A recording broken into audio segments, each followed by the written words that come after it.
This is Coach Shawnee Lavender, and I am talking today about the topic or the question, how much help should we give our children? Now, this may seem like something you might think, well, I don't know, what it sort of depends. Well, it does depend, and I'm going to actually give you some questions that you can consider to help you decide how much help to give your child in a specific instance, specific situations. So, let's talk first, though, about the common perspective. What's the normal approach that most people tend to take to this question? Here's what I see, is that the idea is help your child when they need help. Now, that sounds pretty straightforward, right? Oh, well, that seems, why don't I just do that, Shawnee? Well, you can do that. Here's the challenge with that idea is the words when they need it. So need it, who determines that? Well, often what I notice in myself and in other parents is that we are assessing whether there is a need there or not. So it's our judgment, it's our evaluation of, oh, my child needs my help right now, or they don't need my help. So you might have witnessed this with yourself. Maybe you have said to somebody before, I get frustrated when my child won't get himself dressed. He can get himself dressed, but he won't. So that might be a particular morning, and the child saying, help me put my shoes on, or dress me, or I don't want to dress myself, whatever it is. So the adult is feeling frustration because they have seen and they have witnessed, hey, my child can dress himself, so I know he has that ability. And so the frustration comes not so much because the child necessarily is requesting that help in that moment or expressing frustration that they're not doing it themselves, but the frustration on our end is because in our minds what we say is they don't need me to do this, they know how to do this already. So it's the sense of, well, they don't need it, this is unnecessary, not needed. So you may have heard that in yourself. I know I've done it before, either in my head or said out loud. So that's where we then are judging. We're saying, oh, you need it or you don't. Or could be on the flip side. Maybe your child hasn't expressed any desire for help, but from your standpoint, you're watching something about to happen. Maybe the milk that they're pouring is getting ready to miss the glass that they want to pour it in, or the milk container's getting ready to spill.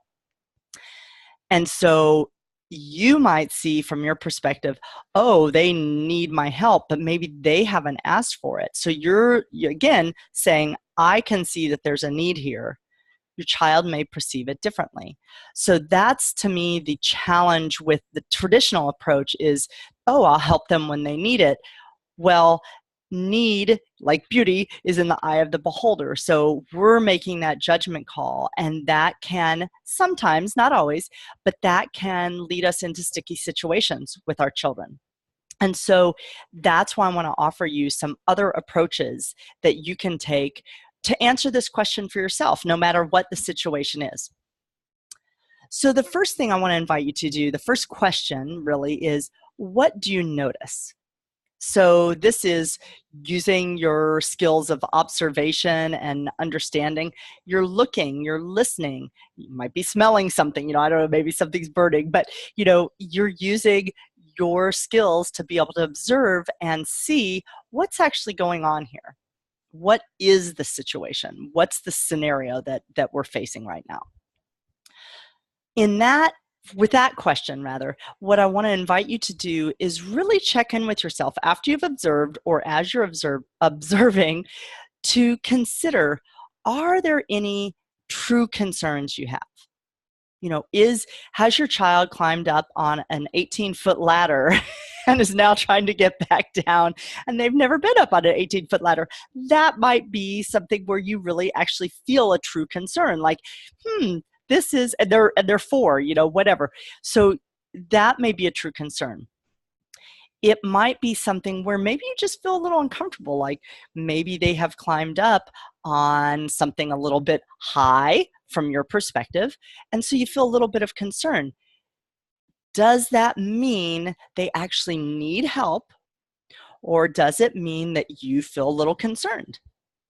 I don't have the answer. I'm not saying there is a specific answer that's going to be always true. That's what I'm inviting you to do, to really observe, see what you notice, and then check in with yourself and say, are there really actual problems that are happening right now? Do I have true concerns about this situation? Okay, so it's really about taking that time to pause and assess and be patient with, oh, I've got to help, or I've got to step in, or I've got to intervene. So that's the first question I invite you to ask is, what do I notice about the setting, the scenario right now? The second question is, what's being asked of me? So I invite you to ask what's being asked of yourself, right? So in the situation, has your child said, hey, mom, I could use your help, or dad, come help me, or dad, I don't understand this, will you explain it? Or mom, I've gotten stuck somewhere, can you help me down? Whatever they're actually saying, you want to check in with what is actually being asked of you. Sometimes nothing is being asked of you, right? You just are jumping in, because I know I've done it too. Sometimes nothing is being asked of us. So I think that's a really valuable piece for that second question, to say, what is actually being asked of me? Have I been requested to step in? Has somebody said I could use some assistance? Are they doing other behavior? Maybe they're whining. This is one of the things that parents can often get really upset about. They're like, I hate the whining. Whining is great communication, right? It gets your attention. So is there whining going on? Whining may be a sign that your child is saying, I need something. That's what it's that sense of, you know, something's going on over here. I don't feel powerful. I don't know what I'm doing. I'm confused, or I feel uncertain, or I feel unsteady. So that is, it's not a direct ask. They haven't said, hey, mom or dad, please help me. That, though, can be something is being asked of you. It's like, they're getting your attention. So that's the second thing you want to check in with, is what's actually being asked of me. The third thing you want to think about is, what is the goal of helping? And so what's your child's goal? What's your goal? So for instance, let's say, I'll give an example from my own family. That's going to be easiest for me right now. So yesterday evening, our daughter wanted one of us to go across the street with her to the neighbor's house. The neighbor, well, there's two neighbors, but the mom and the child is about my daughter's age. And our daughter wanted us to go across the street with her to invite her friend to come play. And neither my husband or I really wanted to do that. And part of us both had in our minds, at some level, well, she can do this. They're good friends, they play all the time, So part of us is like, oh, you don't need it. But our daughter was asking us for help. So in that moment, it's like, okay, so what's her goal of getting my assistance or my husband's assistance? Well, what I know from experience, and I also checked this out with her later, is she doesn't always feel, she's 7, my daughter, and she doesn't always feel comfortable, even with friends. She doesn't always feel comfortable going over, having an adult, come to the door and starting that conversation and being the one to say, hey, can my friend come play? Or I'd like to come play, over here for a little bit, whatever the actual want is. She doesn't always feel comfortable with that. So for her goal in our walking her over there and doing that is that one of us is that initiator of that conversation. And so that takes that responsibility off her, that pressure, and that discomfort that she feels. So her goal is to not experience that discomfort and have some support in actually engaging in that conversation. So that's her goal. Now, my goal might be different from one moment to the next. So if I help her by going across the street with her, my goal in the moment might be to simply, help her have some time to play with her friend. My goal might be to help her learn how or learn the skills of making a request of an adult. I could have any number of goals. So you want to think about that. Like, what is my goal? And I'm going to share, I'm going to read a little bit to you from something that I love from one of my favorite authors, not a parenting author, but one of my very, very favorite authors of all time, because it gets to this third question about what's the goal and what's the purpose in my helping. So let me read it. Let me get over to it for a second. I'm going to find where it went. Oh, great. How did I deleted it for a minute, so I'll just type it in again. It is called In the Service of Life. If you want to look it up yourself, I may post a link here later. It's called In the Service of Life by Rachel Naomi Remen. One of her books is called Kitchen Table Wisdom. She's a physician, a healer, a wise woman. She's amazing. So if you haven't ever heard of her, I encourage you to check her out. So I'm not going to read the whole thing, but I'm going to read part of it. In recent years, the question, how can I help, has become meaningful to many people. But perhaps there is a deeper question we might consider. Perhaps the real question is not, how can I help, but how can I serve? Serving is different from helping. Helping is based on inequality. It is not a relationship between equals. When you help, you use your own strength to help those of lesser strength. If I'm attentive to what's going on inside of me when I'm helping, I find that I'm always helping someone who's not as strong as I am, who's needier than I am. People feel this inequality. When we help, we may inadvertently take away from people more than we could ever give to them. We may diminish their self-esteem, their sense of worth, integrity, and wholeness. When I help, I am very aware of my own strength. But we don't serve with our strength. We serve with ourselves. We draw from all of our experiences. Our limitations serve. Our wounds serve. Even our darkness can serve. The wholeness in us serves the wholeness in others and the wholeness in life. The wholeness in you is the same as the wholeness in me. Service is a relationship between equals. And there's more to it. It's such a rich little piece of writing. So I'll post the link after I'm done. Please go read it because you should. It's just good.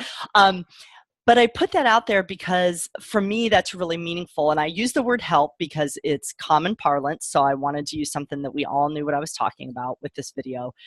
However, I bring this writing by Naomi Remen up because this is something that I notice in my own experience when my daughter was quite young, still toddlerhood and before preschool and early preschool years, is that some part of me often, and I'm not saying that I am you or you are me. What I notice with me though is that sometimes I would be coming from that place of she needs me. She isn't capable. She is not succeeding. And that wasn't a conscious thought, she's failing. Wasn't that. It was that I would see her struggling. I would see her building with blocks, and sometimes they kept falling over, and maybe she was feeling frustrated. Well, there's a difference between coming in and fixing that for her or helping her so that she doesn't have the failure or the frustration. That feels different. It's like, oh, you don't understand, so let me do this for you because you don't understand why the blocks are falling over. Well, she may not, but that's not the point.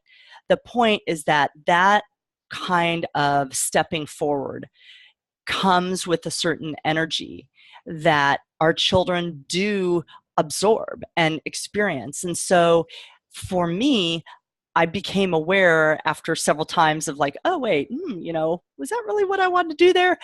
I became aware that what I actually was my intention behind what I was doing was not aligned with what I really wanted to support my daughter in.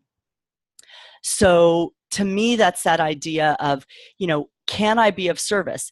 Being of service is not always the same as helping. So with my daughter, that early example, I might not necessarily help her build a new tower or help her, oh, we move this piece over so it doesn't fall. Maybe my way to serve her in that moment is to be with her in her frustration of, oh, these keep falling over. She doesn't need to get them to stand up this time. It may be frustrating for her, but my way of supporting her in that moment may be simply to be with her and be like, yeah, oh man, it's so not fun when they fall over.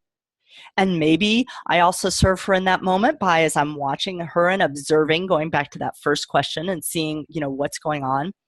Maybe I see that she still seems to have interest, but she is frustrated. So then maybe it is like, okay, let's play a game with it. Let's build a tower and see if we can get it to fall down. I don't know. You're really in the moment there. You want to pay attention to what seems alive and what seems like what's wanted here from my child and for me. And so to me, that's a really different place to come forward from, with that energy of, how can I be of service here with what's going on? And that may look very different from, how can I help? So you may have a different interpretation of that, and I'm certainly open to that. In fact, I'm going to pause here in a minute with my live video and check in, those of you on Facebook. If you're watching this on YouTube, you can always add a comment in, and I like to come back and respond to those. So let me pause and check in here. So again, I want to invite you to step back from your normal, your routine, your habitual approach to helping your child, and ask yourself or engage yourself in 3 specific questions or tasks. So the first thing is, you want to ask yourself, what do I notice here? What's actually going on? What am I seeing? What am I aware of is the actual situation or scenario? And within that, do I really have true concerns, or are there real problems where my intervention might really be actually needed in this moment? Is somebody getting hurt in the moment? Is somebody very, very, very likely to get hurt? Things like that. Or am I having discomfort myself? Or am I concerned about, a bunch of milk getting spilled on the counter and would prefer that not happen? So it's not judging and saying you should approach it one way or another. It's simply taking that time to pause and ask yourself, what am I observing? What's going on here?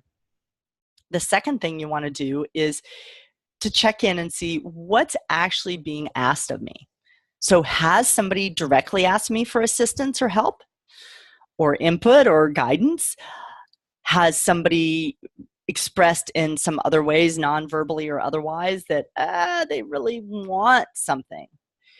And in that case, especially if it's not verbal, it's not a specific, please help me or please do this specific thing, then I think it's really useful to ask a question. If your child is verbal, is to ask a question and say, what would you like from me? Or, yeah, I can, let me come there, and what is it you're wanting? So, oh, okay, you want this specific thing. Sure, I can do that. Or, no, I can't. Whatever your answer is, but getting clear on what's actually being requested. And just as a quick aside, sometimes what I do with my daughter when she'll say that she wants help, and I sense that she is actually not in specific need, like, again, that's my assessment, and I said earlier, that's sort of the challenging thing, is to not approach it just from our own standpoint. I do my best, though, to like, okay, do I have some data here? Like, oh, she's actually going through and doing, whether it's her homework or she's doing a task. Then I'll say something sometimes to her like, yeah, I absolutely can help. I'm right here if you need that.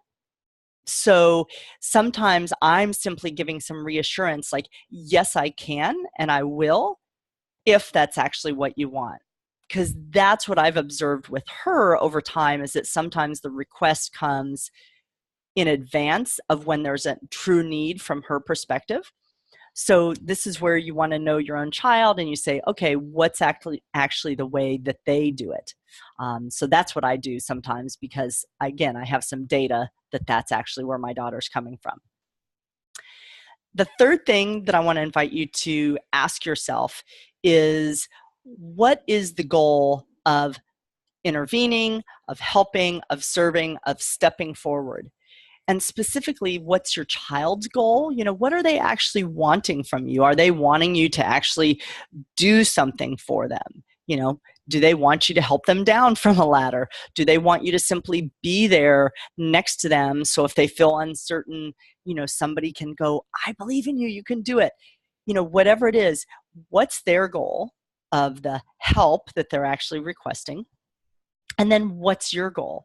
Are you there to, actually do something for them? Are you there to help them understand how it can be done, or an option for one way to handle the situation? Really be clear about that, so that if there are, I was going to say ulterior motives, but that's not very clear. If you're coming from this place of, well, I want to help them because I really want to get on to my next task. Not judging, because we probably all do that at times. Simply having awareness of that is going to help inform you about, is that the kind of relationship you want to be setting up with your child? Is that something that, if what they understand from your help is, mom helps me because she sort of wants to get back to doing her own stuff, which we do want to sometimes, but if that is a very common occurrence for your child, it could be easy for them to think, oh yeah, mom sort of sees me as a bother. And I know you don't want your child to be thinking that. So be aware of what you're bringing to the situation. Are you bringing, oh, I don't believe in you, I don't feel confident that you know how to handle things yourself, or am I communicating something else? So be aware of that when you think about, well, what's my actual goal? And then check it out and say, is that what you want to do or not? And I invite you to use those, experiment, give me feedback, let me know how that goes for you, because like I said, I don't think there is one specific answer to how much should you help your child. I think there is a way of approaching it that can either really connect us and be in support of our child and where they're at and what their learning edge is, or what's happening for them in a moment, and our relationship, our connection. And there can be helping that gets done that can be very disempowering to our children, and also have a sense of being interfering with them. And likely we're still going to do some of both. I think these 3 questions, though, will help you more often come from that place of being truly in service to your child and supporting them in a way that works for them and works for you.